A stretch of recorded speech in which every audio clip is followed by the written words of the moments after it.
مہمانوں کی طرف اور ہمارے ساتھ اب موجود ہیں سمینہ سعید صاحبہ جو کہ مذہبی اسکالر ہیں. ان کی طرف چلتے ہیں اور مزید ان سے یہ ریکویسٹ کرتے ہیں کہ غزوہ بدر پہ جو ہے وہ روشنی ڈالیں. اور ہمارے ساتھ نعت رسول مقبول صلی اللہ علیہ وسلم کی سعادت کے لیے موجود ہیں حسن علی قربان. تو پہلے سمینہ صاحبہ کی طرف چلتے ہیں اور پھر نعت کی طرف چلتے ہیں. السلام علیکم. وعلیکم السلام. کیسی ہیں آپ؟ آخرکار آپ آئی گئی. جی آپ بلائے اور ہم آئے نہ ہو نہیں سکتا. کیا کہنا چاہیں گی غزوہ بدر کے؟ جی غزوہ بدر نہ ہوتا تو میرے حال میں آج دنیا میں دین اس طرح پھیلا نہ ہوتا. بالکل. کیونکہ غزوہ بدر ہی وہ غزوہ ہے جو بھی آپ لوگ بات کر رہے تھے نا، اور کہ یقین تھا، ایمان تھا.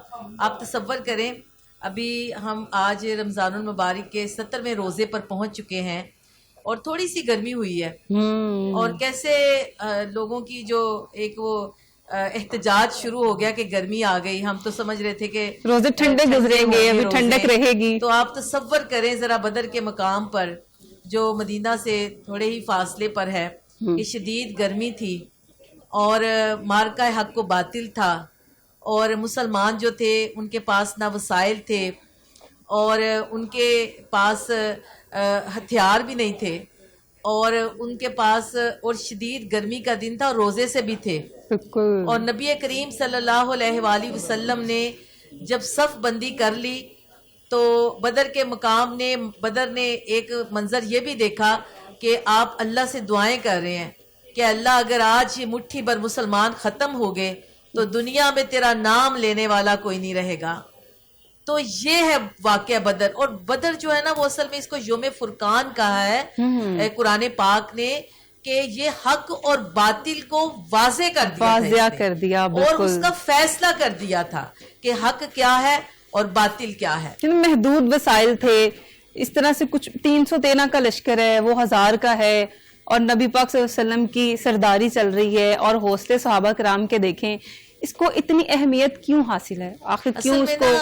اصل میں یہ بڑی اہم بات ہے کہ آپ تھوڑے سے اس وقت کے حالات اور وہ واقعات دیکھیں کہ جب مکہ کے اندر مسلمانوں کو خود نبی کریم صلی اللہ علیہ وسلم نے پہلے اپنے صحابہ کرام کو ایک جو کچھ لوگ تھے ان کو حبشہ کی طرف ہجرت کرنے کا کہا گیا، کیونکہ وہاں پر اتنا ظلم و ستم بڑھ چکا تھا کہ نبی کریم صلی اللہ علیہ وسلم نے ایک دفعہ ہجرت حبشہ کا حکم دیا.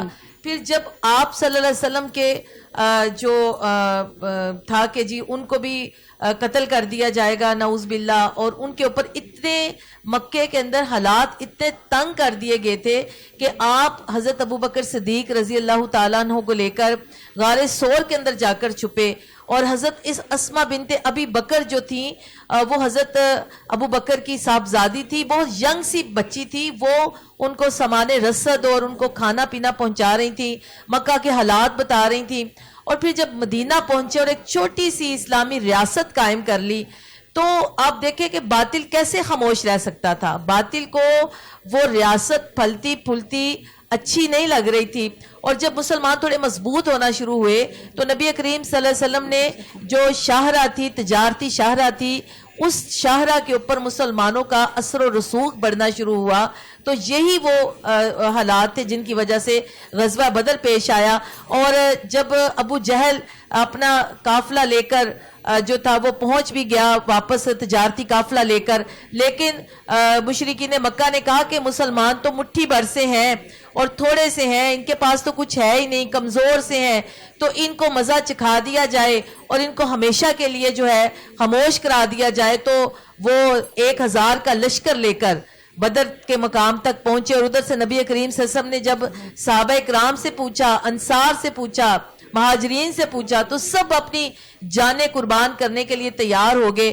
اور 313 کا وہ جو لشکر تھا، اس لشکر کے پاس نہ کوئی گھوڑے تھے نہ کوئی ساز و سامان تھا، لیکن ان کے پاس ایمان تھا، ان کے پاس یقین تھا، ان کے پاس اللہ کا بھروسہ تھا، اور ان کے پاس نبی کریم صلی اللہ علیہ وسلم نے جو اللہ نے ان سے کہا تھا کہ اللہ ان کی مدد کرے گا، اللہ ان کو فتح اور نصرت عطا کرے گا. تو نبی کریم صلی اللہ علیہ وسلم نے آپ دیکھیں جب ان واقعات کو پڑھتے ہیں تو نبی کریم صلی اللہ علیہ وسلم نے دعا کس وقت کی تھی؟ جب صف بندی کر لی تھی.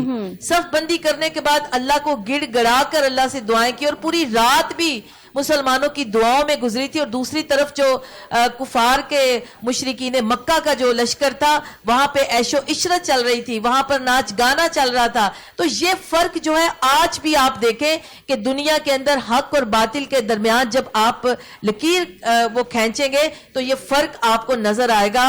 تو یہ غزوہ بدر جو ہے, غزوہ جس میں نبی کریم صلی اللہ علیہ وسلم شرکت کی انہوں نے, اس کو کہتے ہیں. تو یہ آج بھی ہمیں یہ بتاتا ہے کہ حق اور باطل کے اندر فرق واضح ہے. آپ دنیا کے اس وقت کے منظر نامے کو بھی دیکھ لیں, آپ غزہ کے اندر مسلمانوں کو دیکھ لیں, آپ ایران کے اندر جذبوں کو دیکھ لیں, تو یہ فرق آج بھی نظر آ رہا ہے. یہ غزوہ بدر ہمیں یہ بتاتا ہے کہ اسلامی نظام زندگی کیا ہے اور کفر کا نظام جو ہے وہ کیا ہے, باطل کیا ہے, حق کیا ہے, اور سچ کے ساتھ ہمیشہ کھڑے ہونے والے غزوہ بدر کے حامی ہوتے ہیں. تو یہ وہ واقعات تھے. پھر جب نبی کریم صلی اللہ علیہ وسلم نے, اللہ نے جب دیکھیں ایمان والے کھڑے ہوتے ہیں اللہ کی خاطر, تو آسمان والا بھی ان کی مدد ضرور کرتا ہے. اور 1000 فرشتوں سے اللہ سبحانہ تعالیٰ نے کیا صحابہ کرام نے واقعی میں فرشتے دیکھے اپنی آنکھوں سے؟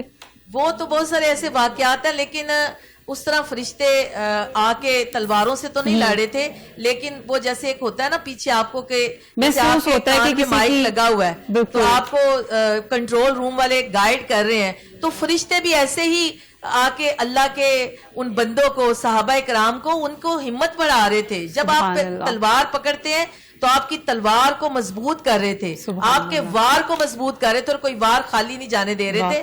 اور وہاں پر تو منظر یہ بھی تھا کہ باپ جو تھا وہ بیٹے کے خلاف لڑ رہا تھا بدر کے مقام پہ, اور بیٹا باپ کے خلاف لڑ رہا تھا. حضرت ابو بکر صدیق رضی اللہ تعالی عنہ جو ہے وہ ان کا بیٹا عبد الرحمن جو تھا وہ ان کے تلوار کے یعنی کہ ان کا دونوں کا مقابلہ ہوا. اور جب وہ مسلمان ہو گئے تو انہوں نے کہا کہ بابا ایک دفعہ بدر کے مقام میں ایسا وقت آیا کہ آپ میری تلوار کے نشانے پر تھے, لیکن میں نے آپ کو چھوڑ دیا.